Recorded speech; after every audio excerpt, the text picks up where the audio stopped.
Hey everybody, welcome back to the channel. The case that I'm going to be discussing today is Cheyenne Jessie. This one I found to be very interesting. When I was doing some research, I wanted to find some cases that I personally had never heard of, and I found to have some interesting elements to them, and this is one, so it's the one I decided to make my first video about. On August 1st, 2015, Lakeland, Florida deputies found the decomposing bodies of Mark Weekly, age 50, and Meredith Jesse, age 6. Bodies were found after interviewing Cheyenne Jessie, who was 29 at the time, in regards to her missing father and daughter, and Mark Weekly was Cheyenne Jessie's father, and Meredith Jesse was Cheyenne's daughter.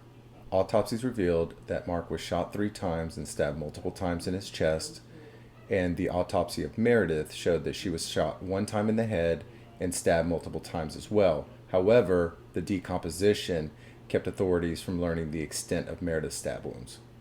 I personally always find it interesting when it comes to what types of murders are being committed. Most of the time, we have somebody that is murdered that either doesn't know the person or they know the person, however, are not included in their family. Then every now and then you run across a case where somebody kills a family member. Maybe it's a cousin or aunt, uncle, or then you start to get into the immediate family. Things like a father and a mother. But this one caught me a bit off guard because not only did she kill her father, but she killed her daughter as well. To me personally, that is a little extra level of evil that most of us can't comprehend. I think it's very difficult when thinking about committing a murder crime against a family member, somebody you've grown up with your whole life, someone you've loved, in this case a daughter, somebody that you gave birth to and you raised, to see where you get to the point, what drives that individual to, murder your father and your daughter, something personally I can't comprehend, but we'll get into a little more of the details and we'll see what ultimately led her to commit these crimes. For me personally, I have a very strong relationship with both of my parents. I'm also a father of 4, so the thought of harming my children is just beyond me, and harming my parents is just something I personally can't grasp. Parents, we spend most of our lives trying to protect our children from harm and doing whatever we can to make sure that they're protected, that they're safe, that they have everything they need to live a good life and survive and be happy. Part of where we're going to be able to find some clues as to how this all transpired is within Cheyenne Jessie's background. A lot of times in these sort of cases, the background really tells a large part of the story. I've noticed in most murder cases, the individual who commits the act has had a rough childhood, a rough upbringing. Sometimes there's usually a level of fanaticism, whether it be religion or strict upbringing, things of that nature. There's a lot of times you'll see this with individuals who are raised very strict or are abused. It helps form the way that they live their lives and their ideals. And even though we, if we've had a normal upbringing, can't understand what would make a person commit something such as a murder, we haven't lived these individuals' life and gone through the things that what they went through at an early age that shaped their ideas and what they perceive as right and wrong. And eventually they end up committing these types of acts, even though most of us could never even think about doing something like this ourselves. From all accounts, Cheyenne had a pretty rough childhood. Her parents split up when she was very, very, very young. She lived with her mother initially. However, because of abuse, she ended up going to live with her father. And it was said that when she went to go live with her father, that she had trouble talking, walking, functioning as a normal 4-year-old child would. So after leaving the situation she was in with her mother, who was also reported that while she was in her mother's care, she was physically and sexually abused. She went to go live with her father. Now, the good news is that it seemingly she was not abused in any kind of way in her father's care. However, there were several reports that he was an unattentive father, possibly neglecting her to a certain degree. Cheyenne's former fourth and fifth grade teacher, Barbara Dixon, testified that she felt Cheyenne was emotionally and mentally disabled to a certain degree, and that her father never came to school functions, never came to pick up her report card, never came to any parent-teacher meetings, things that normal parents do to maintain that their child is on course, doing well, remaining on track. You know, us parents, we enjoy going to those things a lot of times to find out how our child's doing so that we're an active participant in their lives. However, she stated that he never came to pretty much anything, which kind of led to the thoughts of potential neglect with his daughter's well-being or just how she was doing in general. Me personally, I feel that something like neglect can be a form of child abuse as well. When you're not paying attention to what your child's doing, what they're into, what's going on, things can happen that you are unaware of that negatively impact your child and their life. So I personally feel it's very important to be very present and very aware of what's happening in your children's lives. You can help steer them away from bad things, or you can just make them feel good by knowing that you're interested in what they're doing, that you will want to play an active role in their life, and that will in turn make them feel better about themselves. It'll strengthen the bond between yourself and them. I feel there's a lot of real benefits to being that active participant parent versus not really caring or seeming disinterested. It really can make the child feel, you know, does my parent love me? Are they there for me? Do they care?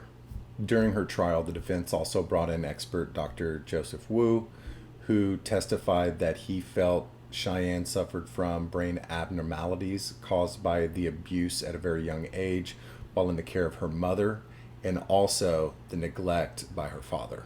Dr. Wu claimed that this caused her to be developmentally delayed, and she also formed a condition called temporal lobe epilepsy. It can cause someone to act unpredictably and out of control with savage aggression and rage when under stress. However, over the years, Cheyenne had been evaluated by numerous other health professionals who never gave her the diagnosis of temporal lobe epilepsy. Dr. Wu claimed that this was because this is a very specific issue that can go undetected for quite a bit of time. After her difficult childhood, and once she was out of school, Cheyenne had several various jobs that she held, however, none for a very, very long time. And even though there had been signs that she was developmentally delayed and had mental and emotional issues growing up, she had a normal IQ and seemingly was functioning as a normal adult. Right before the murders, there were a couple of events that happened in Cheyenne's life that Dr. Wu claimed could have triggered the temporal lobe epilepsy and caused her to commit these murders. One was that she had an abortion. The second was that she signed over custody of her daughter to her father. She claimed that her daughter had problems that she just could not control her. As a matter of fact, the 6-year-old girl earlier in her life had had several inpatient mental health evaluations and care in hospitals due to her behavior. On top of agreeing to sign over custody to her father of her daughter Meredith, she also felt that her father and her daughter were impeding her from having a good relationship with her then boyfriend, Matthew Cody Monroe. The prosecution's stance was that Cheyenne found with her boyfriend Cody Monroe somebody that loved her and wanted to be with her, which she had missed in her childhood with her mother and her father. And that when she felt that her daughter and her father were an obstacle of her having a good loving relationship with Cody, that she felt like those obstacles needed to be eliminated. The defense claimed that on July the 18th, Cheyenne went to her father's house to discuss the signing over of custody of her daughter Meredith with him. During that meeting with her father, Cheyenne claims that he attacked her and that she shot and stabbed him in self-defense, even though the prosecution claims that Cheyenne had absolutely no defensive wounds. There was no signs of a struggle whatsoever. The prosecution also pointed out that Cheyenne went to pretty great lengths to help cover up the crimes. That for 2 weeks she was telling extended family members that her father was planning on moving to Georgia with Meredith, and that after Mark was deceased, she actually sent text messages to other individuals stating this as well. What helped lead up to the police finding the bodies and interviewing Cheyenne was, after a couple of weeks, the family members implored her, "You need to report your father and daughter missing. We haven't heard from them. You haven't heard from them. You don't know where they are. You need to go report them as missing," which she did, which then prompted the police to go to her father's house and conducting an interview with her that eventually led to the bodies. As part of the cover-up, investigators found that after killing her father and her daughter, she took off the bloody clothes, she put them in a bag, she put in the bloody knife, she then took both bodies, stuffed them into totes, and then drugged them to her landlady's shed who lived next door, who at the time was out of town, and that Cheyenne was the only individual that had a key to that shed. So this helped the investigators show that she had this planned out, that this was not any spur of the moment. She didn't kill them and run out, that she did multiple different things along with the text messages sent from her father's phone to try to help cover up her tracks. In setting up a defense, that was their hardest part to overcome. When you're contending that this individual was emotionally and physically and mentally delayed, stating that their development was slow and they essentially could not function like a normal person. For that individual to then commit a murder, cover their tracks completely, including getting rid of the bloody clothes and all the evidence, the knife, the shell casings, things of this nature, it shows somebody that has the mental ability to know what they're doing and then also be able to cover up their tracks. So that was going to be the hardest part with the defense to overcome, when she had done these things that basically contradicted a sudden crime of passion or just in the heat of the moment. And another part that was really bizarre was that Cheyenne said that how her daughter was killed was when she was, her father attacked her and she was, having to try to get him in self-defense, that her daughter Meredith was running to aid her and then got stabbed in the process. The whole story, in my opinion, just didn't make a lot of sense. To think that, her father would attack her and that she would come and end up shooting and killing him. 3 gunshots is probably enough, and then to stab on top of that. And then that her daughter was coming to her aid, which she then claimed the daughter was stabbed in the process. Well, that doesn't exactly explain the gunshot wound to the head either. So they were presenting this defense. However, there really were a lot of holes to the story. Now, one of the problems that I have, though, when looking at this is when you see Cheyenne Jessie, she is not a very strong-looking individual. She seems a bit timid and physically frail. And I kept thinking, how could she have possibly killed her father and put him into a tote and drug him out there without any help? That might be one of the elements to the story that, they ended up finding her boyfriend, Cody Monroe. He wasn't guilty of any accessory or any charges or whatnot, but my own opinion, it's very difficult to think that this one woman was able to kill her father and her daughter, stuff them in totes, and then drag them next door to a shed and then cover them up. I mean, if you see her, and I'll have pictures here, she doesn't exactly look like someone who's going to be pulling, even if it's a small man, let's say 150, 160 pounds, to be pulling him and taking him and putting him into a shed, covering him up. Personally, it kind of makes one believe that she could have had some help.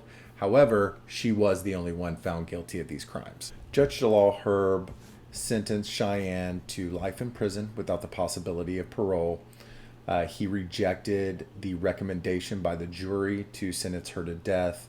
And in his finding, he stated that the abuse, both physically, mentally, and sexually, that Cheyanne had endured as a child was enough for him to spare her the death penalty and instead just sentence her to spend the rest of her life in prison. This is such a sad story because we're talking about an individual who murdered their father and daughter seemingly in the name of love. That she found someone who accepted her, who loved her, who she wanted to be with, and was finding it very difficult to do that with objections from her father. And then we had, of course, the behavioral issues with her daughter. And when her boyfriend Cody said, your daughter's too much, I can't deal with this. And then the father was upset with the parenting that Cheyanne either was or was not able to do with her daughter Meredith to get her in line, or at least to help the issue. Now, we all know as parents, you have a certain level of control over your kid. If they begin to act up, there's certain things that you can do to help the situation and help it get better and help as a parent.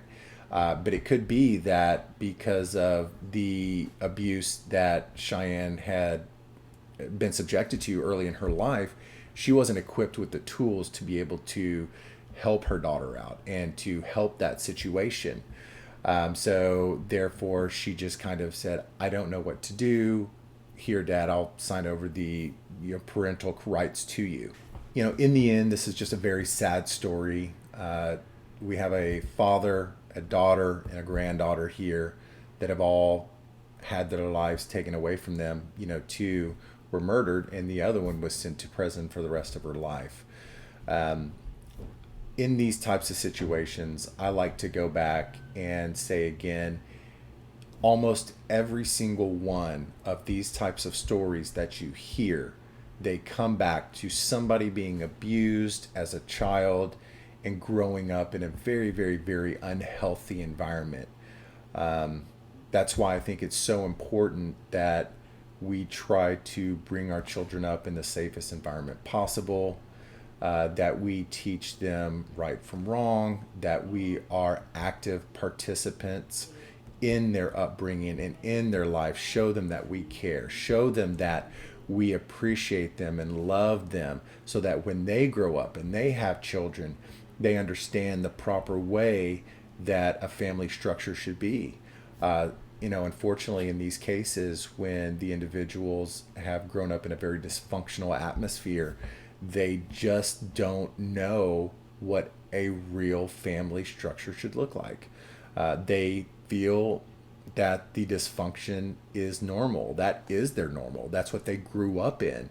And it's very, very sad to see these kinds of situations, because until somebody breaks the cycle, they will continue this and not knowing right from wrong until they remove themselves from that environment, surround themselves with others that have had a functional upbringing. It can lead to situations like this because they just don't know how to cope. And in somebody like Cheyanne Jessie's case, when she found somebody that she felt loved her and wanted to be with her, she was literally willing to do whatever it took to try to remain with that individual, even something like killing her father and her daughter, which is just one of the saddest stories that you could possibly think of. If you enjoyed the video, please like, comment, subscribe. I really enjoyed making this video, and I'm really looking forward to what we're going to be able to do in the future. Doing those things will really help out the channel.